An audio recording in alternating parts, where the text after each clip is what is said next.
Hello students, welcome to Abhilaw, where law is simplified. This is your Professor Dr. Ambarish R. Patnigiri, and in our lecture series of the Code of Criminal Procedure 1973, we are looking at Chapter 10, Maintenance of Public Order and Tranquility. Okay, in this we discussed till now was unlawful assembly and public nuisance. Now we are going to go on the C part. Okay, urgent cases of nuisance or apprehended danger. Let's look to section 144. Last video we completed section 143. आइए section 144 देखते हैं. आपको मालूम है बार बार लोग बोलते हैं corona में 144 लगा दिया, 144 लगा दिया. 144 क्या है? ये सीआरपीसी का ये सेक्शन है. ओके, इसको हम पढ़ने वाले हैं. Let's look to section 144. Power to issue order in urgent cases of nuisance और एप्रेहेंडेड डेंजर. जहां पर डेंजर फील कर रही है गवर्नमेंट, सेक्शन 144 इंप्लीमेंट होता है. आइए देखते हैं सब section 1. In case where in the opinion of district magistrate और SDM or executive magistrate specially empowered by the state government in this behalf, there is sufficient ground for proceeding under this section, and immediate prevention or speedy remedy is desirable. Such magistrate may by written order stating the material fact of the case and served in the manner provided by section 134 direct any person to abstain from certain act or to take certain order with respect to certain property in his possession or under his management, if such magistrate considers that such direction is likely to prevent or tend to prevent obstruction, annoyance or injury to any person lawfully employed or danger to human life, health or safety or a disturbances of public tranquility or a riot or an affray. 144 कब लगाती है government? Covid में लगाया, क्योंकि danger था health को. जब इसके पावर किसके पास है? डिस्ट्रिक्ट मैजिस्ट्रेट के पास है, सब डिविजनल मैजिस्ट्रेट के पास है, एग्जीक्यूटिव मैजिस्ट्रेट के पास है. काय के लिए? प्रिवेंट करने के लिए, स्पीडी रेमेडी के लिए. ओके, कब करेगी? जब उसको लगेगा कि कुछ ऐसा एक्ट होने वाला है जिससे डेंजर हो सकता है. ओके, तो वो क्या करेगी? 144 सेक्शन लगाएगी. अगर किसी के प्रॉपर्टी में कुछ है, किसी के पोजेशन में कुछ है जिसके द्वारा डेंजर हो सकता है, ऐसे टाइम पर भी वो 144 सब सेक्शन 1 के अंडर ऑर्डर इशू कर सकती है. आइए हम सब सेक्शन 2 को देखते हैं. An order under this section may in case of emergency और in cases where the circumstances do not admit of the serving in due time of a notice upon the person against whom the order is directed be passed ex parte. हमने क्या देखा? 144(1) में section 134 के procedure को implement करना है, मतलब show cause notice देनी है. ठीक है, लेकिन अगर सब सेक्शन 2 क्या कहता है कि भाई शोकाज नोटिस देने के लिए टाइम नहीं है, इमीडिएट डेंजर ज्यादा है, नोटिस सर्व करने के लिए भी टाइम नहीं है, तो क्या करना? एक्स पार्टी ऑर्डर के पे पावर 144(2) डिस्ट्रिक्ट मैजिस्ट्रेट को दे देता है.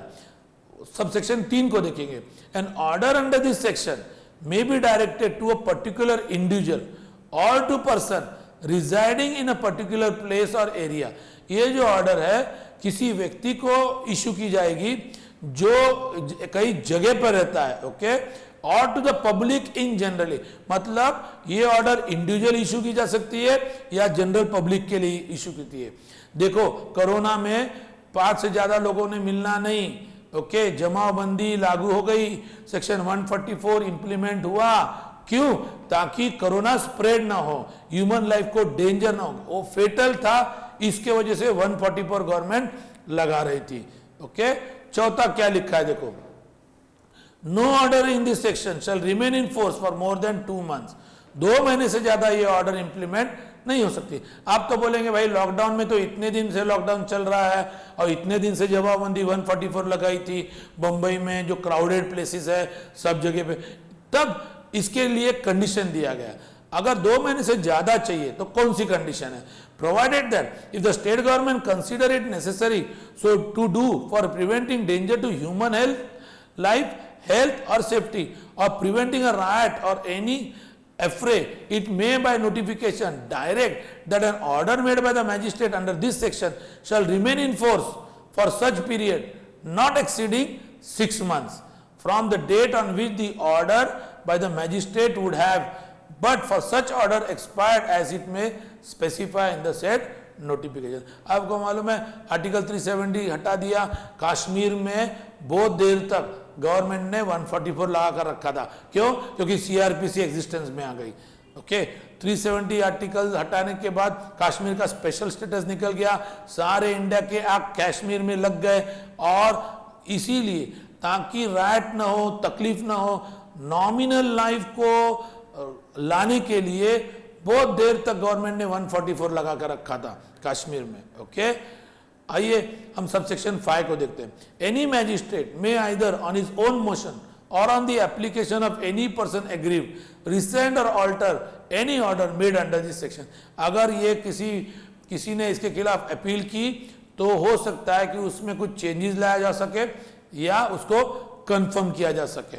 द स्टेट गवर्नमेंट में either on his own motion or on the application of any aggrieved person rescind or alter any order made it under the provision to subsection 4।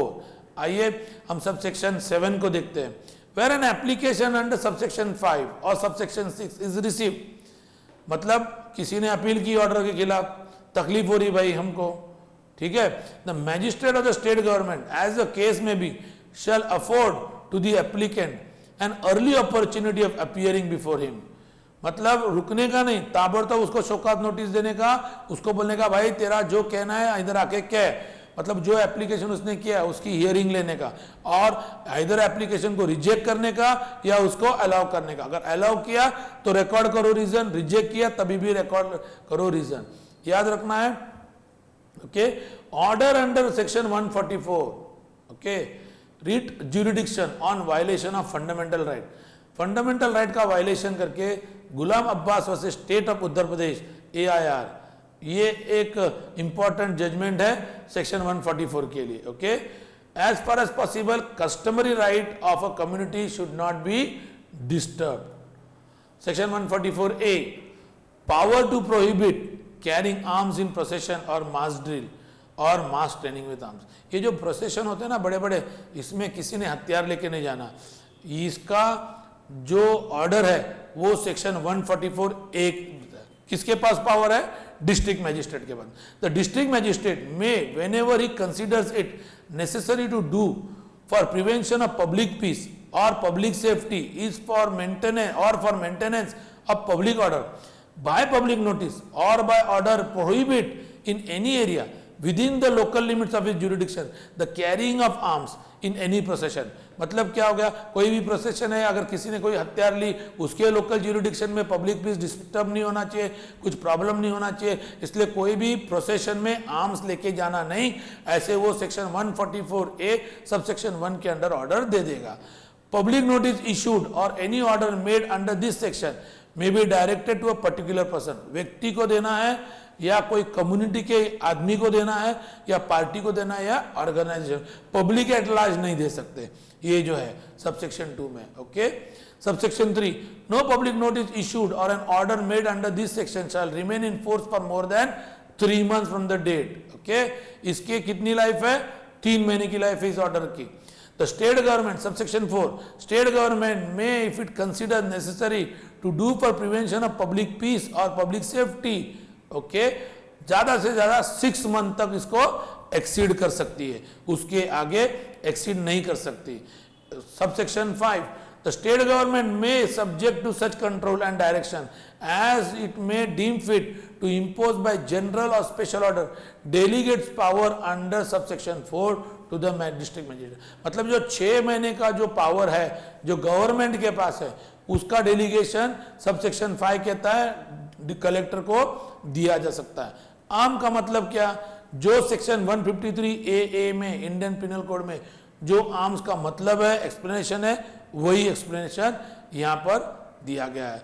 अगर आपको मेरा video अच्छा लगा तो प्लीज लाइक कीजिए, share कीजिए और सब्सक्राइब कीजिए। आपके वैल्यूएबल कमेंट्स abhilaw@gmail.com पर भेजना न भूलना।